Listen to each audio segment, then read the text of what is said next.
it do, YouTube, and welcome back to another solid reaction. Today we got the Philadelphia Eagles unveil a terrifying truth about the Dallas Cowboys. Now, after that ass whooping last night, they need a whole lot of help. I'm just saying.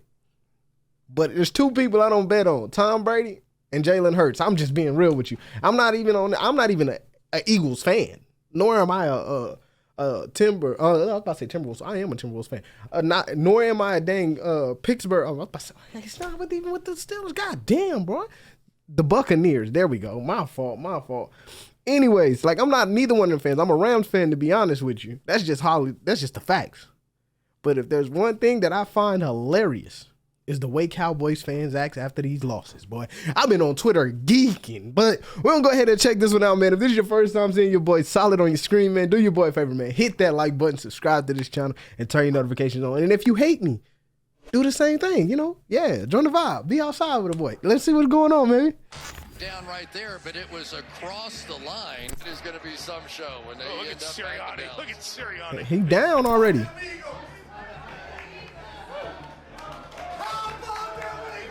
Unlike the game that the NFL is forcing us to watch on Monday night, there is a lot of significance to this NFC East matchup between the Dallas Cowboys and the Philadelphia Eagles. Jalen! A lot of questions in regards to where both of the teams currently stand. We're going to get to every single part of this analysis in just a moment. Before we get to the content, just a reminder, we're doing cash giveaways at the end of each and every week, $100 to a subscriber that turns on our notifications on this channel. We upload shorter versions of this content on my TikTok and Instagram account. Now that we got all that out of the way, break.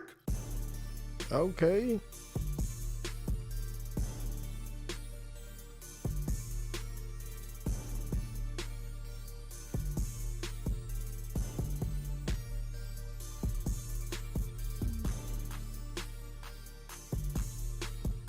Mic check 1 2 1 2. What's going on, everybody? Just a little disclaimer for those of you guys that are being introduced to me for the first time. I am unfortunately a Cowboy fan, and although I usually do a good job making sure that my bias doesn't creep into my videos, I just felt like I'd give you guys that warning just in case. This was a very important season for the Philadelphia Eagles. They needed to answer one important question: is Jalen Hurts truly the man under center? And to be honest, the way they tested this theory was in a very phenomenal way. Jalen Hurts is there. Howie Roseman, man, a couple of years ago, Eagles fans wanted this guy completely away from the front office after what happened between Doug Peterson and Carson Wentz, and how he traded Carson Wentz and he chose Jalen Hurts over Carson Wentz. At the time, people wanted him gone, and then you combine that with the fact that he completely missed on wide receivers in the draft, from drafting J.J. Arcega-Whiteside over DK Metcalf or Jalen Reagor over Justin Jefferson. Oh yeah, that's two drops. Started to look good for the Eagles over the past couple of off seasons. And this past offseason was their most aggressive one yet, trading for A.J. Brown and then making a series of very intelligent decisions to bolster that defensive front, and you probably didn't even notice. I mean, from the drafting of Jordan Davis, the acquisition of James Bradbury, and right before the season started, they were able to trade for Chauncey Gardner-Johnson, in a move that, one, was a steal, and two, I felt like was a bit of a step backwards for the New Orleans Saints, with all due respect. And to be honest, so far, the Eagles have gotten out to a remarkable start. And I was very curious to see how far the Eagles could actually go and when their true first test would be. And when you look at the Philadelphia Eagles schedule with respect to the Eagles, because some of the teams that they did beat have some potential, they have one of the easiest schedules that I think I've ever seen any NFL team have. I mean, apart from the NFC East being competitive and we're still trying to figure out who the pretenders and the contenders are, look at the Philadelphia Eagles schedule from here on out. Let's look at this. All right, Texans, that's garbage. They'll beat the Texans. Colts, they're gonna smash them. Tennessee, I'm gonna go ahead and give Eagles that one too. Browns, the Bears might beat them. That one's gonna be a little close one, but it's gonna be all right. Saints, that's a dog walk. Eagles got that. Steelers, yeah, that's a dog walk. Commanders, dog walk. Green Bay might be decent right there. That might actually be their first loss. Green Bay. Giants, that might be a loss too. Cowboys, I think the Cowboys will come back with a revenge, and this is just me talking real. They might win this one. They might. Just because they're in Jones Stadium, and yeah, you don't want to play in Jones Stadium against the Cowboys. Most likely, it's gonna be a game where it's really close, and it shouldn't be that close because the crowd is crazy. We don't give them that. And then the Giants again, these might be 4 losses. They might lose 4 games back to back. I'm not even gonna hold you, G. There's a big possibility that they could. I kind of think they could steal this Cowboys game and one of these Giants games. And that Green Bay, they could steal that one too. They might be able to. But, yeah, if I'm being just completely honest, all 4 of these are losses. And that's me coming as an NFL fan. All 4 of these are losses. Just because of Jones Stadium here. If they was playing in Eagles Stadium, I wouldn't care. But, yeah. All right. That's all I got to say about that. Apart from the Green Bay Packers, who, with all due respect to them, haven't looked like the Green Bay Packers of old because of the loss of Devontae Adams, you don't necessarily see a team that is one of those top-tier teams in the NFL that has to face off against the Philadelphia Eagles. Good hit. If they continue at this rate, the Philadelphia Eagles could easily, coast to a 15 or 14-win season, which is why tonight's game is so important to them, because if they are able to beat their division rival and one of the top defenses in the entire NFL in the Dallas Cowboys, it means that they were able to officially beat their most challenging team to date. Unless if you think the Minnesota Vikings, Washington Commanders, Jacksonville Jaguars, or Arizona Cardinals are a better team than the Dallas Cowboys, then I guess they already did that. As for the Dallas Cowboys, the Philadelphia Eagles are in their division. They are undefeated, and they have been dominant on both sides of the ball. Jalen Hurts looks like an early MVP candidate. And although you have a ferocious defense featuring one of the best defensive players that we've drafted in recent memory in Micah Parsons, alongside defensive standouts like DeMarcus Lawrence and Trevon Diggs and Malik Hooker, is this team for real? Is it a team that Cowboys fans could sincerely look at and say, hey, this year might be our year? No. Look, I done heard this 30 years in a row. It ain't the year. Not until JJ gone. When JJ die, then y'all gonna win. I promise you that. That's just me speaking all facts. That's just me speaking all facts. When JJ die, y'all gonna get a dub. Y'all gonna get another ring. I promise you that. JJ y'all reason. JJ's the reason why y'all not competing.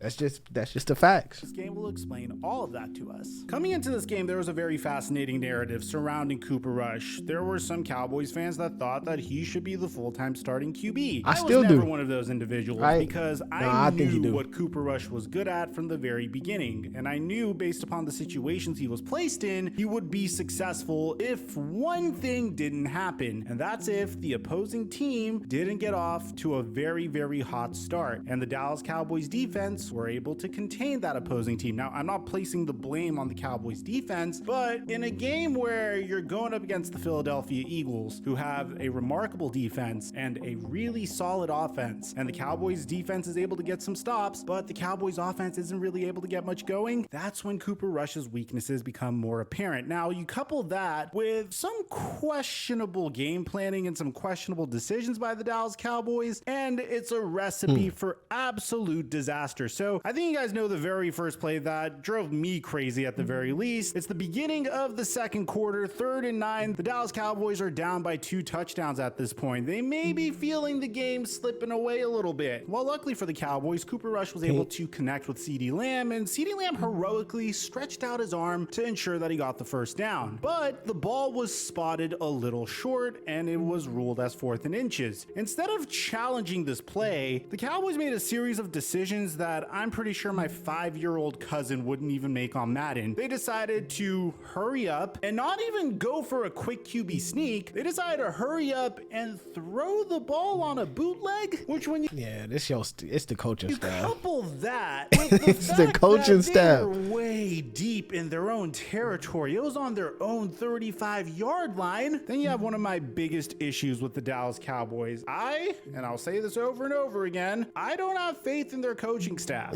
I don't have faith in Mike McCarthy. I'll say it in every single video. I don't think it's just Mike though. Like I think it's the whole, just fire the whole damn building. Throw the whole damn building away. Like it's not the players, it's not that, it's the whole damn building from Jerry Jones down to the coach. It's the whole building, bro. Get rid of the whole building. Once you get rid of all of them and say, hey, look, Jerry, go ahead and retire. Let your son take over the team or whoop-de whoop, whatever, however you want to do it. If it's me, I'm sorry. Tony Romo is still married to his daughter, right? I'm giving the team to Tony. Because I done seen Tony make 5, 6, 7, 8 game. He done called the game like that. He like, hey, the game going to be 24-25. And then score a hit just like that. You're like, what the Yo, how he know this? Like, look it up. Go look up clips of Tony Romo guessing games and see how many he gets right. He knows. He knows how well both teams are. He knows what players can do what and how it's going to land out. Tony Romo need to be a drafter or something. He need to be doing something for the Cowboys. He don't need to be sitting in no box. I tell you that. Jerry Jones need to be gone. Fire the head coach, all of them. Fire the whole coaching staff. And what I would do, if I'm the Cowboys, I go get me a decent coach from college. Somebody who's winning games, but not crazy. You know, take the loss and rebuild. I'm not rebuilding completely, but slowly rebuild. That's just what I would do. But I know Cowboys fans like, man, you know, I'm not a Cowboys fan, so I really don't know what to tell y'all what to do with y'all team. But this is just somebody coming from somebody who just know this ain't gonna work. From Jerry, that whole building just needed to be escorted completely out. It's not the team. It's the head office. Real talk. Your own 35-yard line. Then you have one of my biggest issues with the Dallas Cowboys. And I'll say this over and over again, I don't have faith in their coaching staff. I don't have faith in Mike McCarthy. I'll say it in every single video. I do think Dan Quinn is coaching the hell out of the defense. I think here and there, Kellen Moore could draw up some cute plays that will result in the Cowboys offense succeeding. I have no faith in Mike McCarthy's ability to properly adjust to specific scenarios. And this was one of the biggest indications. I mean, even if it wasn't ruled a first down, you need a punt in that scenario. No one would think you're a hero or a genius, even if you were able to convert over there on 4th and inches, way deep into your own territory. There's no excuse for that. I felt like that was just a knee-jerk reaction to them panicking because, again, the Dallas Cowboys defense is pretty freaking dominant. They were so good that they were able to hold the Philadelphia Eagles to just a field goal there, which is a miracle because this game could have gotten even worse, way more out of hand at that point. But then we saw the issues with Cooper Rush. And again, no disrespect to Cooper Rush. I still think he should be the starter. The fact that the Cowboys still have a light at the end of the tunnel during the season. I'm being real, like, and this is not me coming, I'm not trying to, like, I like the Cowboys, but Dak is not that guy. Dak is not that guy, bro. I'm being honest. I think you have a better chance with Cooper Rush than you do with Dak. Dak was only good because nobody knew what he was capable of. Now we know. The whole NFL know what he gonna do. He gonna get cooked. He's not a threat anymore. Y'all need somebody who can sit in the pocket. You have the receivers for it. You have a decent receiver core. Let's not get it wrong. And you have a phenomenal running back. Dak ain't it. Dak uses legs too much. I'm just being honest. He ain't the answer. He might be a key, but he damn sure ain't the answer. By Dak Prescott getting injured for the first month of the season is a miracle and wouldn't have happened without Cooper Rush. The problem is, whenever Cooper Rush is playing with a lead, there's significantly less pressure on him. He could depend on Ezekiel Elliott, he could depend on Tony Pollard, he could do those cute little jet sweeps to CeeDee Lamb that Kellen Moore loves, and he doesn't need to throw the ball nearly as much. But whenever he's in a situation where he's down by 2 scores or 3 scores, at that point, Cowboys don't necessarily have the luxury of running the ball as much. And in that case, Cooper Rush has to throw the ball a little bit more. It's typically a recipe for disaster. The first interception that Cooper Rush threw, I can't necessarily blame him. I think that was just an example of how savvy that Eagles defense truly is. Yeah, I mean, between James Bradbury and Darius Slay. The second interception was more indicative of just the situation that Cooper Rush was in. I mean, he's down by 17 points. The Cowboys offense isn't going at all whatsoever, and he's starting to force the ball into situations that he shouldn't because there's significantly more pressure on him. The Eagles played this masterfully. Now, get him. Would the results have varied very much? No. I don't know because he wasn't in. I honestly don't know based off of the small sample size I've seen from Dak. I mean, I have significantly more faith in Dak Prescott pulling us out of deficits more than I do. But that's what I need to know. Why do y'all have more faith in him? This is an honest question. Like, I'm not even trying to I just don't understand why y'all would have faith in Dak Prescott. I don't have no faith in him. And this is coming from somebody who just watches football. I don't care to think Dak Prescott can carry a team to a championship. Do I think he can win a couple of games here and there? Yeah, of course. And it's Dak Prescott, you know. He's a quarterback. He's going to win a couple of games. But do I think Dak is the key to getting to the Super Bowl and winning? Hell no. Yeah, I honestly feel like you got a better chance with Cooper Rush, being honest. You and Cooper Rush. You need all Cooper Rush needs to be the Cooper Rush. All I'm trying to say is Cooper Rush needs to be put in situations like this. Like this Eagle game, if he plays a couple more games at like just how this Eagle game was where his back is up against the corner, you'll get two things out of Cooper Rush. You're either going to get him to evolve to be a better quarterback, or you're going to see that's as best as he's going to get. But you got to give him that option.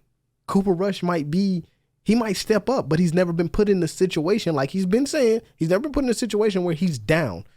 Let him keep getting these down games, and you might see something in Cooper Rush you ain't seen. I'm a big advocate of Cooper Rush right now. I'm just being honest. Versus Dak Prescott debate to bed a little bit. And I honestly am just appreciative for what Cooper Rush did. I mean, starting the season the way the Dallas Cowboys were able to do with a winning record, they're still in the thick of the NFC East race. I mean, at the very minimum, even if the Eagles win out the NFC East, which I do think they will win the NFC East, I think the Cowboys are in prime position to be in the wild card hunt. But also, the one thing that the Eagles had over the Cowboys in this game was their coaching was just remarkable. Yeah. The way they game planned for Micah Parsons, leaving him unblocked in various moments, was a stroke of genius that I don't think I've seen any other team even attempt. By the time the Dallas Cowboys started getting back to what they do the best, which was running the ball effectively, which set up play action for Cooper Rush, and scoring the football as a result of it, it was a little too late. The Philadelphia Eagles were able to drive down the field in a remarkable clock-churning drive